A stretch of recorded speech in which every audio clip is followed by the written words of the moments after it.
ने बाकी है। एक कानून है कि लड़कियों का उनके माँ बाप की, उनके दादा लाई जमीन में, उनके माँ बाप की कमाई में पूरा हक है और वो अपनी बेटी को अधिकार दे सकते हैं।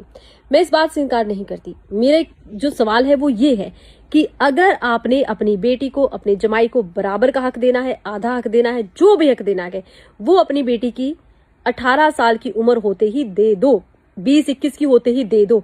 ये क्या है कि बेटे की शादी तक बचा के रखना है। उसके बाद बेटे की शादी हो गई, बहू आ गई, बहू लाते समय बोल दिया बेटियां तो अपने घर की हो गई हैं, हो जाएंगी, सब कुछ बहू का है। लेकिन उसके बाद क्या हुआ? उसके बाद हुआ ये कि जब बेटी की शादी हुई, बहू का हिस्से के कपड़े गए, जूते गए, बहू की तरफ से जो हो सकता था बहू ने दिया, जो दे सकता था भाई ने दिया, योगदान दिया। भले ही हो सकता है अगर पैसे का भी योगदान नहीं है तो भाई दिन रात गाड़ी में घूम रहा है, दिन रात उसे शॉपिंग करा रहा है, दिन रात उसकी शादी की तैयारियां कर रहा है, हजारों का उसका तेल फूक गया है और तकरीबन लाखों का खर्चा उसका हो जाता है जिसकी कहीं कोई गिनती नहीं होती। उसके बाद लड़की की शादी हो जाती है। फिर शादी के 1 साल तक हर त्योहार पर लड़का अपनी गाड़ी लेकर जा रहा है। ठीक है, माँ बाप कह रहे हैं कि हम तो जमीन की कमाई में से दे रहे हैं, तुमसे कौन सा ले रहे हैं, लेकिन लड़के के तेल तो फूक रहा है। अब आ गई जमीन की कमाई, ठेका आता है, माँ अपने पास रख लेती है कि मेरी बेटी की शादी हो गई है, साल तक तो मुझे उसके सारे त्योहार एक बार करने हैं, मैं अभी तुम्हें ठेका नहीं दे सकती। उसके बाद भी जब तक सास के पास जमीन की कमाई या जो भी उनके पास दादा लाई जमीन या घर या जो कुछ भी है उसके पैसे अपने पास रखती है, अपनी बेटी को चोरी छुपके सामने भी, गिफ्ट के नाम पर भी हर मौके पर देती रहती है। अब होता क्या है कि वो बच्चे जो उस घर के खानदान के असली वारिस हैं, लड़की के बच्चों के लिए सब कुछ है लेकिन अपने बेटे के बच्चों के लिए कुछ नहीं होता। 10 रुपए का जूस पिला दिया तो वो पैसे भी मांग लिए जाते हैं। अब इन सब बातों में 15-16 साल बीत जाते हैं।